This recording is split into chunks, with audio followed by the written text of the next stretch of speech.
Si vous répétez des actions qui mènent au succès, le succès devient inévitable. Il y a eu un moment au début de ma carrière où j'étais complètement obsédé par les résultats. Je me fixais d'énormes objectifs, que ce soit atteindre un certain quota de vente, réussir un exploit sportif, et je pensais que si je travaillais assez dur et que je plaçais mes objectifs très haut, j'y arriverais forcément. Parce que c'est ce qu'on nous dit, rêve en grand, bats-toi jusqu'à réussir. Il te suffit d'avoir une grande vision que tu regardes chaque jour sur ton mur et tu finiras par y arriver. Mais ça ne marchait pas comme je l'avais imaginé. J'arrivais à la fin du mois et si je n'avais pas atteint ces objectifs, j'avais l'impression d'avoir échoué.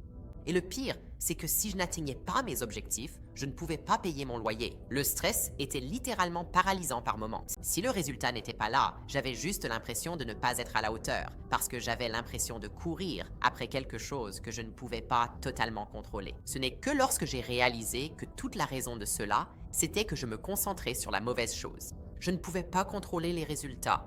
Ce que je pouvais contrôler, c'était les actions ou les efforts qui menaient à ces résultats. Au lieu de m'obséder sur le fait d'atteindre ou non un quota de vente, j'ai commencé à me demander quelles sont les actions précises que je peux faire chaque jour pour augmenter mes chances d'atteindre ce quota de vente.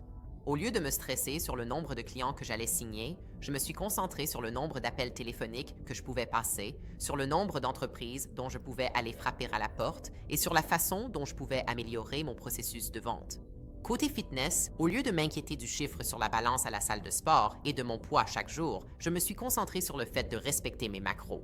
Est-ce que je fais bien mes séances d'entraînement? Ce changement a tout bouleversé car soudainement, j'avais l'impression d'avoir plus de contrôle.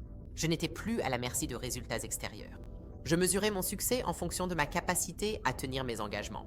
Ainsi, le succès consistait à accomplir les actions qui étaient sous mon contrôle. Avec le temps, ces efforts constants se sont accumulés et les résultats ont commencé à apparaître. Si vous répétez des actions qui mènent au succès, le succès devient inévitable. Parce que c'était durable, j'ai maintenu ces objectifs et finalement, je les ai atteints puis je les ai même dépassés.